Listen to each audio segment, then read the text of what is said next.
Ladies and gentlemen, I am Lady Lilith, and welcome to Eerie Embers.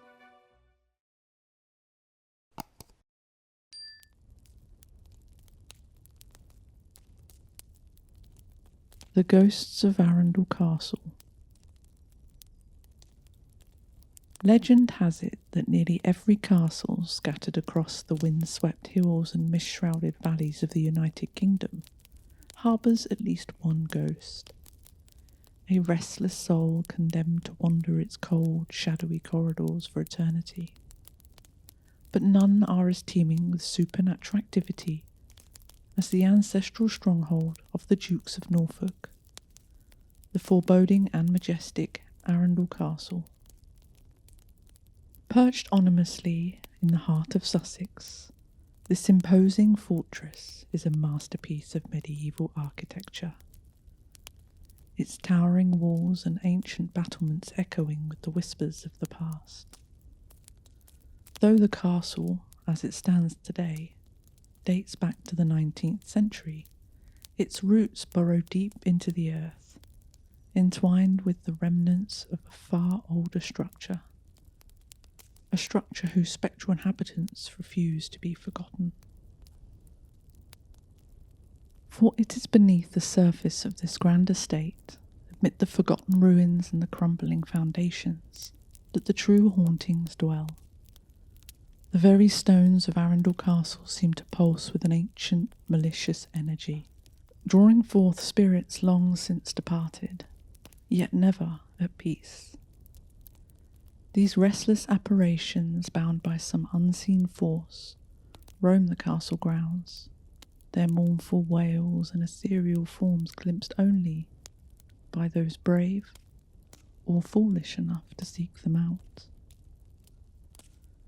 Some say the air grows colder as you approach the oldest parts of the castle, where the past bleeds into the present, and time itself seems to lose all meaning.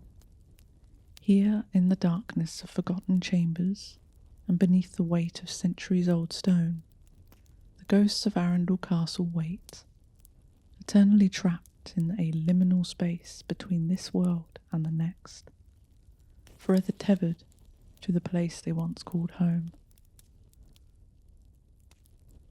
The origins of Arundel Castle stretch back to a time of bloodshed and conquest, its foundation laid on the eerie stillness of Christmas Day.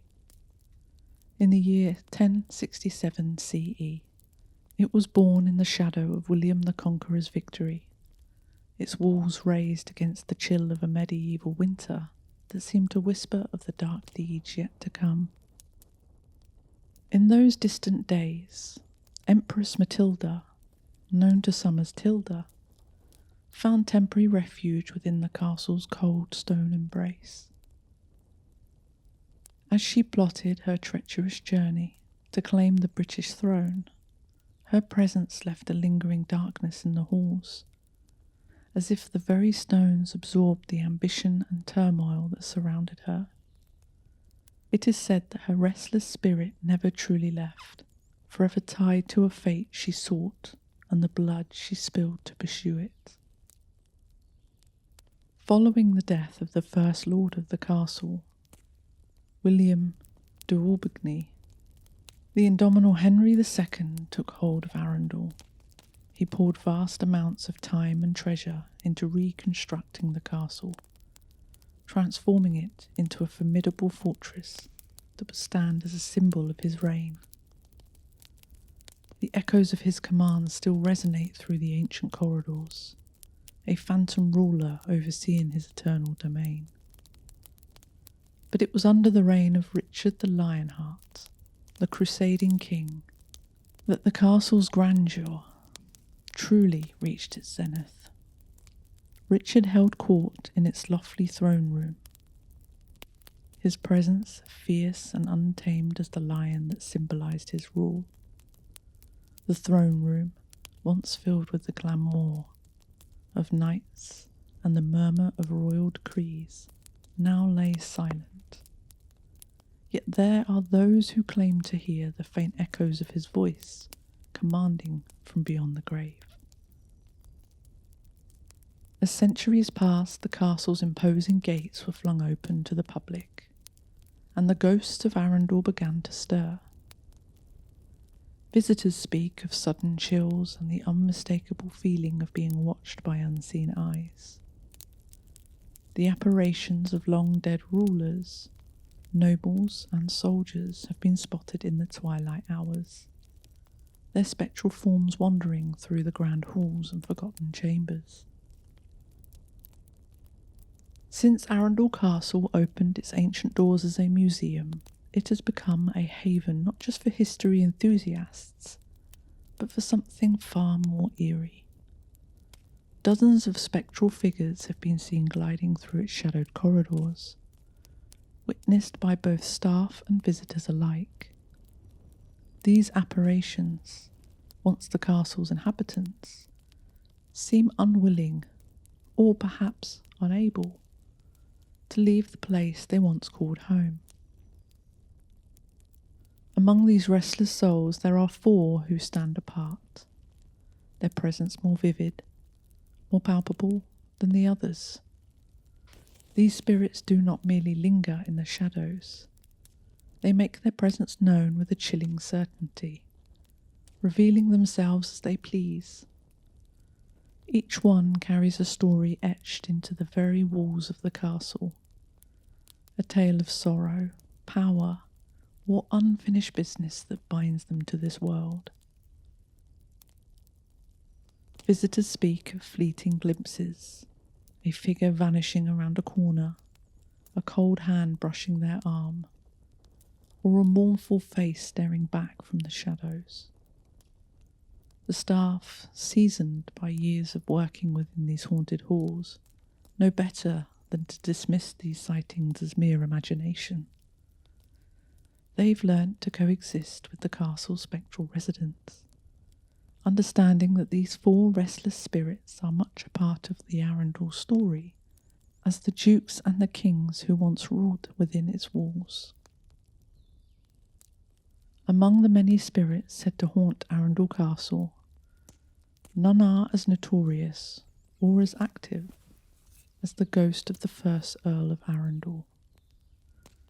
This restless nobleman, who once oversaw the construction of the original fortress, is bound to the very walls he raised, his spirit eternally entwined with the stone and the mortar that still bears his mark. In life he was a man of great power and pride, and in death those traits have only intensified. The first Earl is not content to rest quietly in his grave. Instead, he prowls the halls of the castle he so fiercely loved, his presence felt in every darkened corridor and shadowed room. Those who have encountered him speak of an imposing figure, a spectral overseer with a stern gaze, always watchful, always vigilant. His spirit lingers, driven by a possessive need to protect what he believes is rightfully his, even centuries after his death. It is said that the Earl's ghost is particularly sensitive to any affront to his beloved castle.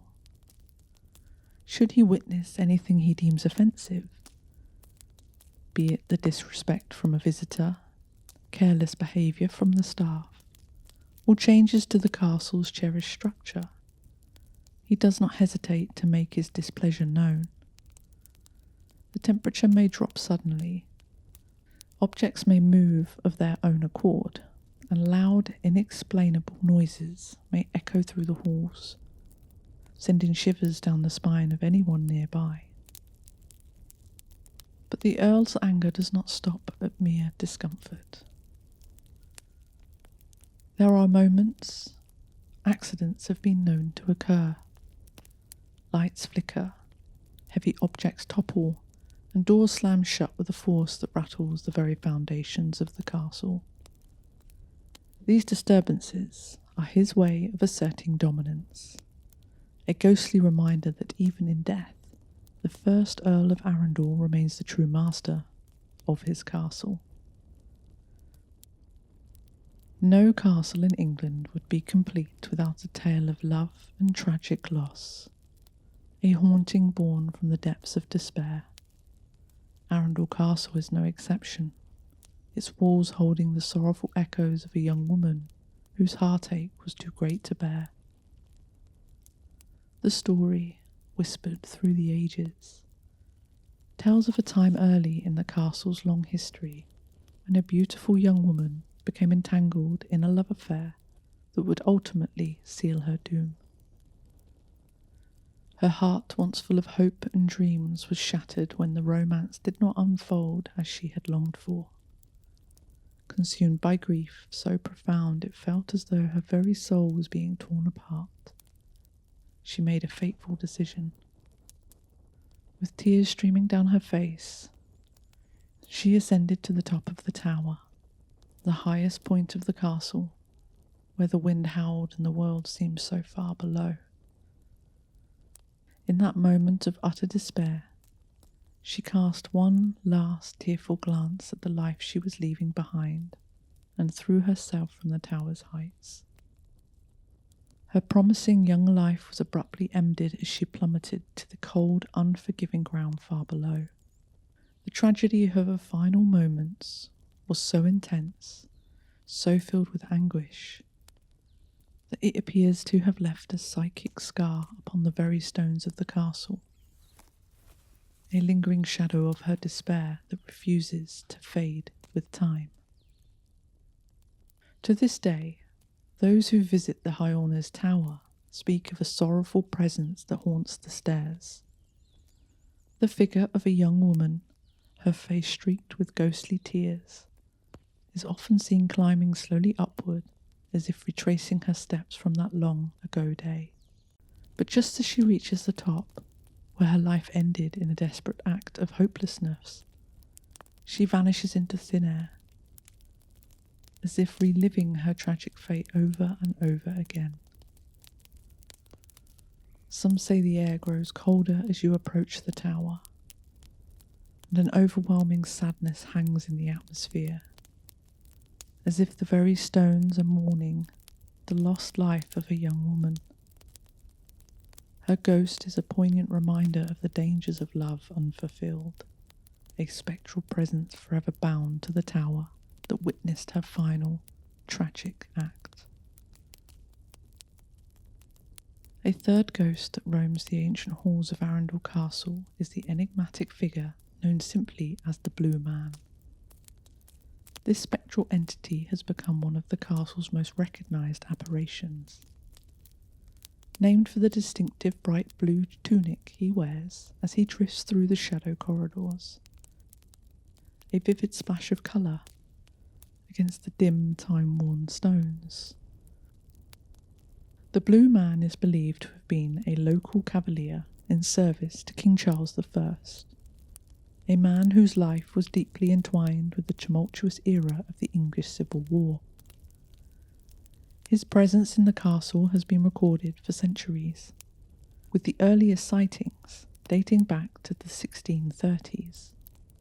Even in death, he seems bound to his duties, a ghostly sentinel from a bygone age, quietly patrolling the fortress he once defended. But unlike the other restless spirits of Arundel Castle, the Blue Man's hauntings are not marked by malice or sorrow. Instead, he is most often seen in a state of calm contemplation, his ghostly form seated in the castle's grand library. Here, amid the dusty tomes and the ancient manuscripts, he is frequently observed engrossed in a book, as if seeking solace of knowledge in the afterlife. Witnesses describe the Blue Man as a figure of quiet dignity, his face serene, with eyes that seem lost in the pages of whatever phantom book he holds. He does not speak, nor does he acknowledge the living who occasionally cross his path, save for a brief fleeting glance before he fades away into the shadows. Some say that he's searching for something in those books, perhaps a piece of history long forgotten, or a message that remains undelivered, locked within the pages he never tires of reading. The Blue Man's appearances, though often subtle, are among the most frequent of the castle's hauntings. He embodies a different kind of haunting, not one of fear or sorrow, but of a quiet, unending devotion to a life, and a cause that even death could not sever. His blue tunic, still as vivid as the day he wore it in life, is a reminder of his loyalty to the era from which he came, a time of kings and cavaliers, of battles fought for honour and crown. For those who encounter him, the Blue Man is a ghost who inspires not dread, but a sense of curiosity and respect. He is a spectral scholar, forever wandering the halls of Arundel Castle, a guardian of its history, and a living memory of a world long past. Perhaps the most heartbreaking of all Arundel Castle spirits is the ghost of a little boy, a tragic figure whose presence haunts the castle's kitchen. This sorrowful apparition is often seen in the early morning hours, the time when the first light of dawn struggles to penetrate the castle's thick walls. It is during this quiet, dim hour that the boy's restless spirit appears, furiously scrubbing dishes, with a desperation that hints of a life cut tragically short. The story behind this haunting is as chilling as it is sorrowful. According to the whispers of those who work within the castle, the boy was once a young servant, his life dominated by the grueling task demanded of him by a cruel and abusive overseer. The specifics of his life, his name, his age, the nature of his crime, have been lost to the passage of time, erased from records as if he never existed at all. Yet the pain and the fear he experienced in his final moments have left an indelible mark on the castle. One fateful morning, the boy made an error, one so egregious in the eyes of his overseer that it led to a savage beating. The details of that morning are shrouded in mystery, but the outcome was clear. The boy was beaten to death, his small body unable to withstand the cruelty inflicted upon him. His life, filled with hardship and toil, ended in a moment of unimaginable terror, and it seems his spirit was unable to find peace ever since.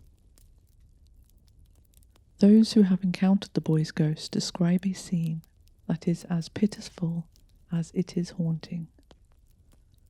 His small ghostly figure is seen crouched over the castle's ancient sinks, scrubbing dishes with a frantic intensity, as if desperately trying to correct whatever mistake sealed his fate.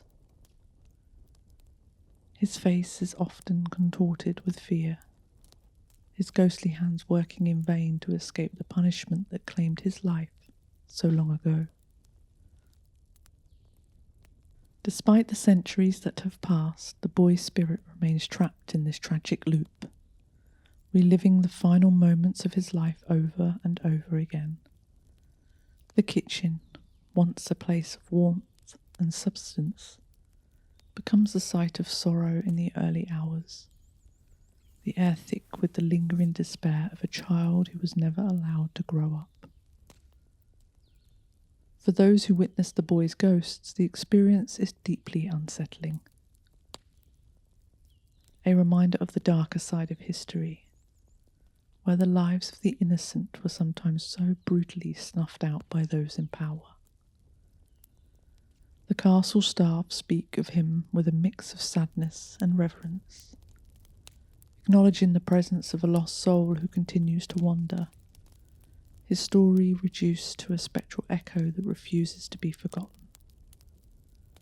In the quiet moments before dawn, when the castle is still and the world outside is just beginning to stir, the tragic figure of the little boy emerges, a haunting testament to a life unjustly taken and a spirit forever in search of peace. A curious and chilling tale from Arundel Castle's haunted history took place over 6 decades ago, in a fog-shrouded year of 1958. It was a time when the corridors of the grounds were still thick with the echoes of its past, and the spirits that lingered there had not yet grown quiet. On one particularly eerie evening, a young footman, newly employed and eager to prove his worth, was given a simple and important task: to go to the castle's drawbridge and extinguish the lights for the night. The task was routine, but as he approached the entrance, a strange and unsettling thing began to happen. A dense, almost unnatural fog rolled in around him, swallowing the landscape in a thick grey mist.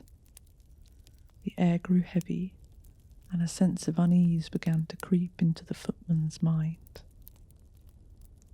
As he stood there, shrouded in the fog and silence, the footman suddenly noticed a figure emerging from the shadows. The figure was dressed in a long grey tunic, with flowing hair that caught what little light pierced through the mist. The sight was peculiar, almost otherworldly, as the figure moved with a slow, deliberate gait towards the young man. Startled and increasingly fearful, the footman called out to the figure, demanding that it identify itself at once. His voice echoed strangely in the fog, but there was no response.